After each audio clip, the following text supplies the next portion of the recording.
ನಾನು ಯೂಟ್ಯೂಬ್ನಲ್ಲಿ ಹುಡುಕುತ್ತಿದ್ದಾಗ FL77 ಎಂಬ ಗೊಬ್ಬರದ ಬಗ್ಗೆ ತಿಳಿದುಕೊಂಡೆ. ವಾಟರ್ ಆಪಲ್ ಸಸಿಗೆ ಇದನ್ನು ಬಳಸಿದ ನಂತರ ಹೂಮೊಗ್ಗಿನ ಸಂಖ್ಯೆಯು ಗಣನೀಯವಾಗಿ ಹೆಚ್ಚಿದುದನ್ನು ನಾನು ಗಮನಿಸಿದೆ. ಉದಾಹರಣೆಗೆ, ಈ ಹಲಸಿನ ಮರವನ್ನು ತೆಗೆದುಕೊಂಡು ನೋಡಿ. ಮರವು ಚೆನ್ನಾಗಿ ಬೆಳೆದಿದ್ದರೂ ಕಳೆದ ವರ್ಷ ಅದರಲ್ಲಿ ಒಂದು ಹೂಮೊಗ್ಗು ಕೂಡ ಕಾಣಿಸಲಿಲ್ಲ. ಆದರೆ ಈಗ ನೀವು ನೋಡಿದಂತೆ ಮರದಾದ್ಯಂತ 20 ರಿಂದ 25ಕ್ಕೂ ಹೆಚ್ಚು ಹಣ್ಣುಗಳು ಕಾಯಿ ಬಂದಿವೆ. ಈ ಫಲಿತಾಂಶಗಳನ್ನು ನೋಡಿ ನನಗೆ ತುಂಬಾ ಸಂತೋಷ ಮತ್ತು ತೃಪ್ತಿ ಉಂಟಾಗಿದೆ. ಇಲ್ಲಿ ಒಂದು ಕಿತ್ತಳೆ ಮರ ಇದೆ. ಕಳೆದ ವರ್ಷ ಇದರಲ್ಲಿ ಒಂದು ಹೂಮೊಗ್ಗನ್ನು ನಾನು ನೋಡಲಿಲ್ಲ. ಆದರೆ ಆ ಗೊಬ್ಬರವನ್ನು ಬಳಸಿದ ನಂತರ ಈ ಮರವು ತುಂಬಾ ಹೆಚ್ಚಿನ ಪ್ರಮಾಣದಲ್ಲಿ ಹಣ್ಣುಗಳನ್ನು ನೀಡಿದೆ. ನಮಸ್ಕಾರ, ನನ್ನ ಹೆಸರು ವಿಲ್ಲೂರು ಸತ್ಯನಾರಾಯಣ. ನಾನು ಆಂಧ್ರ ಪ್ರದೇಶದ ಅನಕಾಪಳ್ಳಿ ಜಿಲ್ಲೆಯಿಂದ ಬಂದಿದ್ದೇನೆ. ವೃತ್ತಿಪರವಾಗಿ ನಾನು ವೈದ್ಯಕೀಯ ಕ್ಷೇತ್ರಕ್ಕೆ ಸೇರಿದವನು. ಸ್ಪಷ್ಟವಾಗಿ ಹೇಳುವುದಾದರೆ ನಾನು ಒಬ್ಬ RMP. ನನ್ನ ಮನೆಯ ಹತ್ತಿರ ಸುಮಾರು 7 ಅಥವಾ 8 ಸೆಂಟ್ ವಿಸ್ತೀರ್ಣದ ಖಾಲಿ ಜಾಗವಿದೆ. ಬಾಲ್ಯದಿಂದಲೇ ನನಗೆ ಸಸಿಗಳನ್ನು ಬೆಳೆಸುವ ಆಸಕ್ತಿ ಬಹಳ ಇದೆ. ನಾನು ರೈತನ ಮಗನಾಗಿರುವುದರಿಂದ ಆ ಆಸಕ್ತಿ ನನಗೆ ಸಹಜವಾಗಿ ಬಂದಿದೆ. ಈ 7 ಸೆಂಟ್ ಜಾಗವನ್ನು ಬಳಸಿ ಏನು ಮಾಡಬಹುದು ಎಂದು ನಾನು ಯೋಚಿಸಲು ಪ್ರಾರಂಭಿಸಿದೆ. ಹತ್ತಿರದ ಒಂದು ನರ್ಸರಿಗೆ ಹೋಗಿ ನನಗೆ ಇಷ್ಟವಾದ ಸಸಿಗಳನ್ನು ಖರೀದಿಸಿ ಬಂದು ನೆಟ್ಟೆ. ಆರಂಭದಲ್ಲಿ ಎಲ್ಲವೂ ಚೆನ್ನಾಗಿಯೇ ನಡೆಯುತ್ತಿತ್ತು.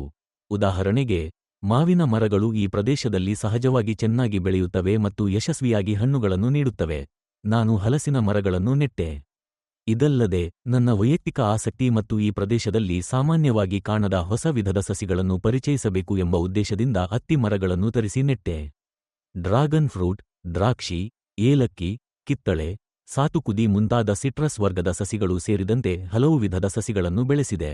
ಆದರೆ ದುರದೃಷ್ಟವಶಾತ್ ಈ ಪ್ರದೇಶದ ಪರಿಸರವು ಅವುಗಳಿಗೆ ಅನುಕೂಲಕರವಾಗಿರಲಿಲ್ಲವೋ ಅಥವಾ ಇನ್ನಾವುದೋ ಕಾರಣಗಳಿಂದಲೋ ಅನೇಕ ಸಸಿಗಳು ಹಣ್ಣು ಕೊಡಲಿಲ್ಲ. ಕೆಲವು ಸಸಿಗಳು ಪೂರ್ಣ ಬೆಳವಣಿಗೆಯನ್ನು ತಲುಪುವ ಮುನ್ನವೇ ಒಣಗಿ ಸತ್ತು ಹೋಗಿದವು. ಇದಕ್ಕೆ ಪರಿಹಾರ ಕಂಡುಕೊಳ್ಳಲು ನಾನು ಯೂಟ್ಯೂಬ್ನಲ್ಲಿ ಹುಡುಕುತ್ತಿದ್ದಾಗಲೇ FL77 ಎಂಬ ಗೊಬ್ಬರದ ಬಗ್ಗೆ ತಿಳಿದುಕೊಂಡೆ. FL77 ಗೊಬ್ಬರವನ್ನು APKS ಆರ್ಗಾನಿಕ್ಸ್ ಎಂಬ ಕಂಪನಿಯು ತಯಾರಿಸುತ್ತದೆ. ನಾನು ಒಂದು ತತ್ವವಾಗಿ ರಾಸಾಯನಿಕ ಗೊಬ್ಬರಗಳು ಮತ್ತು ಕೀಟನಾಶಕಗಳನ್ನು ಬಳಸುವುದನ್ನು ತಪ್ಪಿಸುತ್ತೇನೆ. ಸ್ಥಳೀಯವಾಗಿ ದೊರೆಯುವ ಗೋಮಯದಂತಹ ನೈಸರ್ಗಿಕ ಗೊಬ್ಬರಗಳನ್ನೇ ಬಳಸಲು ನಾನು ಇಷ್ಟಪಡುತ್ತೇನೆ. ಈ APKS ಗೊಬ್ಬರವನ್ನು ಒಮ್ಮೆ ಪ್ರಯತ್ನಿಸಿ ನೋಡಬಾರದೆ ಎಂದು ನಾನು ಯೋಚಿಸಿದೆ. ನಂತರ ಅದನ್ನು ಆನ್ಲೈನ್ ಮೂಲಕ ಆರ್ಡರ್ ಮಾಡಿ ಪಡೆದೆ. ಅದು ದೊರಕಿದ ನಂತರ 2 ವಿಭಿನ್ನ ಸಮಯಗಳಲ್ಲಿ FL77 ಗೊಬ್ಬರವನ್ನು ಸಸಿಗಳಿಗೆ ಬಳಸಿದೆ. 1 ಲೀಟರ್ ನೀರಿಗೆ ಸುಮಾರು 15 ರಿಂದ 20 ಮಿಲಿ ಸೇರಿಸಿ ಸಿಂಪಡಿಸಿದೆ.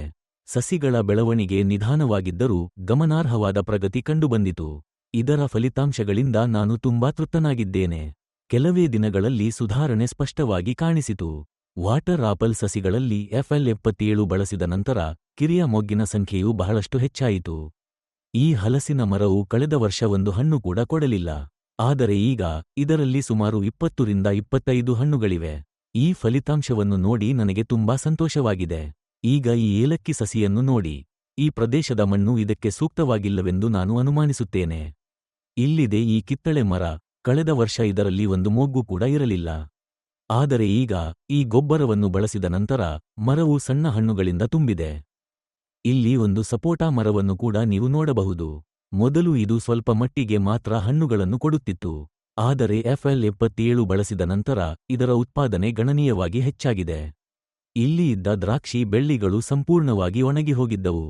ಏನಾಗುತ್ತದೆ ನೋಡಿ ಎಂದು ಯೋಚಿಸಿ ಆ ಬೆಳ್ಳಿಗಳ ಮೇಲೆ FL77 ಸಿಂಪಡಿಸಿದೆ. ಹೊಸ ತೊಡಕುಗಳ ಮೇಲೂ ಮತ್ತು ಹಳೆಯ ಎಲೆಗಳ ಮೇಲೂ ಸಿಂಪಡಿಸಿದೆ. ಈಗ ಎಲೆಗಳು ಹಸಿರಾಗಿ ತಾಜಾ ಕಾಣುತ್ತಿವೆ. ಒಟ್ಟು ಬೆಳವಣಿಗೆ ತುಂಬಾ ಚೆನ್ನಾಗಿದೆ.